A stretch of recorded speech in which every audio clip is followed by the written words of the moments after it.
Jerry Afriya'yı özel olarak takip etmiyordum.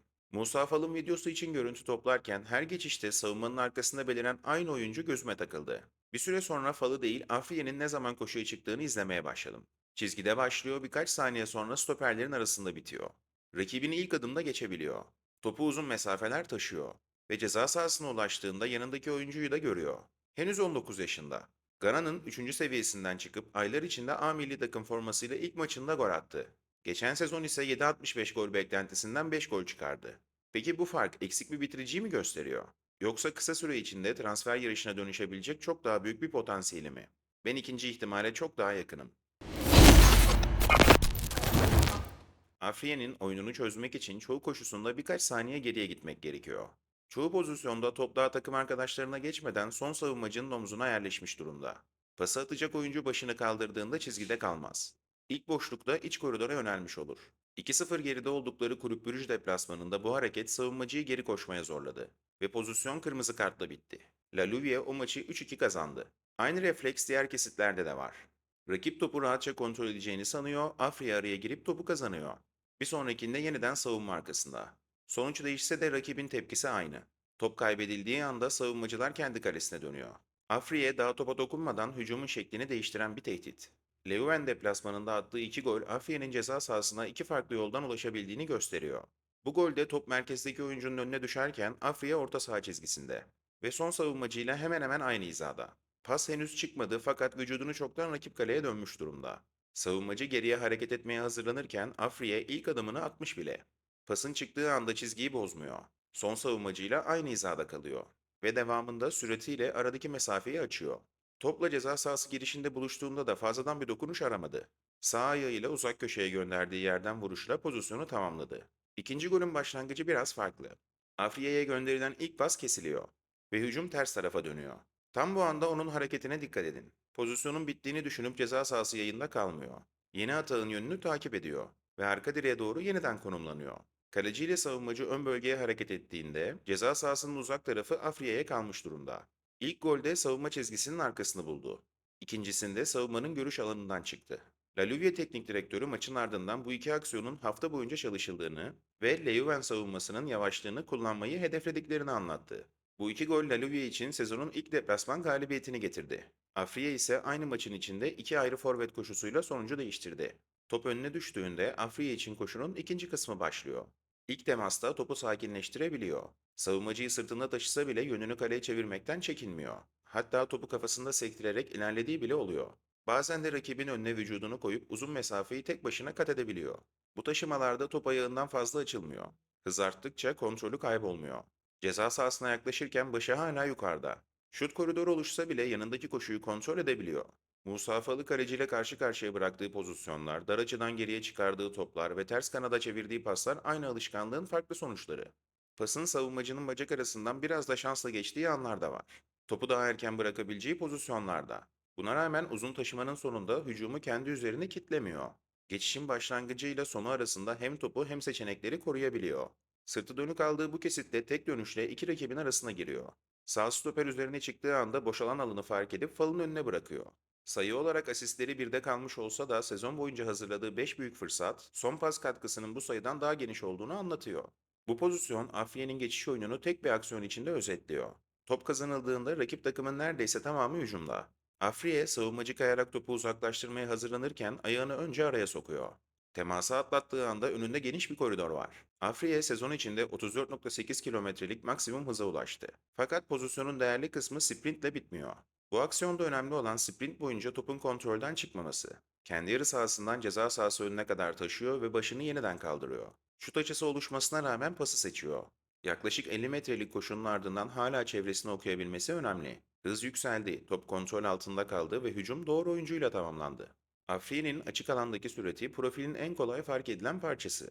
Rakip savunma yerleştiğinde ise ilk kontrolü ve küçük yön değişimleri öne çıkıyor. Topu ayağının altında bekletmeden rakibin ağırlığını bir tarafa çekip ters yöne çıkabiliyor. Arka arkaya gelen kısa temaslar sayesinde hızını tamamen kaybetmeden yön değiştiriyor. Ve dar alanda kendisine yeni bir koridor açıyor. Bu hareketlerde gösteriş arayışı yok. Hedef oldukça net. Şut ya da pas için yarım metrelik alan kazanmak. İki ayağını da kullanabilmesi de savunmacının müdahale yönünü seçmesini zorlaştırıyor. Her deneme tabii ki aynı netlikle sonuçlanmıyor. Açı daraldığında vuruş standardı düşebiliyor. Yine de koşacak mesafe kalmadığında elinde başka araçlar var. Temizlik temas, denge ve iki ayağını da kullanabilme rahatlığı. Bu iki pozisyonda Afriye aynı problemle karşılaşıyor. Karşısında yerleşmiş bir savunmacı var ve koşabileceği geniş bir koridor bulunmuyor. İlk kesitte topu sol ayağına aldığında savunmacı mesafeyi kapatmış durumda. Afriye ince bir dokunuşla topu rakibinin üzerinden geçiriyor. Savunmacı yeniden yetiştiğinde ikinci hamle geliyor. Bu kez topu sağ tarafına çekip şut açısını kendisi hazırlıyor. Açı daralsa da biri iki farklı dokunuşla çözebildiğini görüyoruz. İkinci kesitte ise çözüm daha olgun. Afriye hemen harekete geçmek yerine rakibin ayağını uzatmasını bekliyor. Müdahale başladığı anda topu boşalan tarafa bırakıp hızla önüne geçiyor. Omuz temasında dengesini koruyup altı pas çevresine kadar ulaşıyor. İkinci savunmacı ona yönelince dar açıdan şutu zorlamak yerine yerden sert pası gönderiyor. İlk pozisyonda birebiri kendi şutuna taşıdı. İkincisinde aynı üstünlüğü takım arkadaşının fırsatına çevirdi. Teknik beceri kadar değerli olan detay çözümünü pozisyonun devamına göre değiştirebilmesi. Afriye'nin ceza sahasına giriş biçimi kadar o koşuların sonunda ne ürettiği de önemli. Tek vuruşla köşeyi bulabildiği anlar var. Ceza sahası dışından sertlik çıkarabiliyor. Göğüs kontrolünün ardından topu yere indirmeden kaleyi yoklayacak özgüvene de sahip. Yani vuruş repertuarı tek bir bitiriş biçimine sıkışmış durumda değil. Geçen sezonu 5 golle tamamladı. Buna karşılık ulaştığı gol beklentisi 7.65'ti. Sezon boyunca 10 büyük fırsat harcamış olması da aynı tabloyu destekliyor. Sorun pozisyona ulaşamaması değil, koşularıyla zaten düzenli biçimde ceza sahasına giriyor. Eksik kalan bölüm o fırsatların sonunda aynı sakinliği yeniden üretebilmesi. Bazı anlarda vuruş için gereğinden erken karar veriyor. Açısını biraz daha geliştirebilecekken topu hemen ayağından çıkarabiliyor. Dengesini kaybettiği veya kalecinin üzerine geldiği pozisyonlarda şut kalitesi de belirgin biçimde düşüyor. Yine de bu dalgalanmayı kalıcı bir sınır olarak görmüyorum. Çünkü kaliteli bitirişlerin çıkabileceğini de görüntülerde görüyoruz. Üstelik Afriye geçen sezonu hücum gücü sınırlı bir takımda oynadı. Birçok fırsatın öncesinde koşuyu başlatan ve uzun mesafeyi kat eden kişi de kendisiydi. Şu anda elimizde tamamlanmış bir golcü yok. Fakat şut yeteneği mevcut. Bir sonraki gelişim adımı bu kaliteyi daha sık ve daha sakin biçimde tekrarlayabilmek. Afriye'nin etkili olacağı pozisyonu belirlerken başlangıç pozisyonundan önce çevresindeki oyunculara da bakmak gerekiyor. Fal topa yaklaştığında savunmacılardan biri onunla ilgileniyor. Afriye ise açılan mesafeyi savunmanın arkasına doğru kullanıyor. Kısa bağlantıya katıldığı anlarda da pasını verip ucundan çıkmıyor. Birkaç saniye sonra ceza sahasına ikinci gol tehdidi olarak giriyor. Bu nedenle onu tek santrafor olarak sabitlemek bana doğru gelmiyor. Stoperleri sırtında taşıması, yüksek topların ana hedefi olması ve takımın bütün bağlantısını kurması beklenirse en kuvvetli taraflarından uzaklaşabilir. Sezon boyunca hava toplarının %30'unu kazanması da bu rol için belirli bir sınır gösteriyor. Ben Afriye'yi çift forvetin hareketli oyuncusu ya da içeri koşma özgürlüğü bulunan bir kanat forvet olarak tercih ederdim. Yanındaki santrafor savunmayı meşgul ederken koridor bulabilir. Kanattan başladığında da çizgiye bağlı kalmadan ceza sahasına yaklaşabilir. Hücumun sabit merkezi olmaktan ziyade o merkezin çevresinde açılan boşlukları değerlendirdiğinde profili çok daha anlamlı.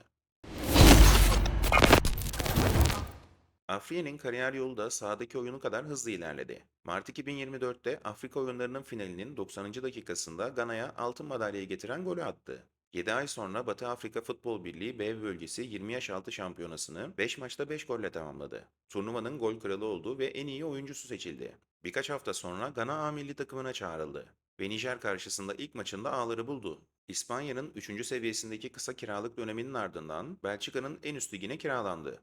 La Louvier formasıyla 31 lig maçının 29'una ilk 11'de başladı ve yaklaşık 2500 dakika sahada kaldı.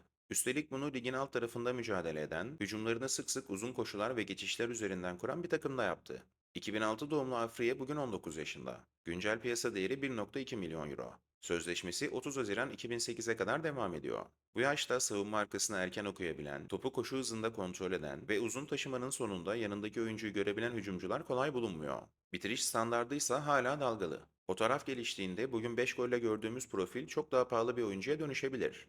Ben Afriye'nin adının kısa süre içinde Avrupa kulüpleriyle anılacağını düşünüyorum. Bu paket uzun süre gözden uzak kalacak gibi durmuyor.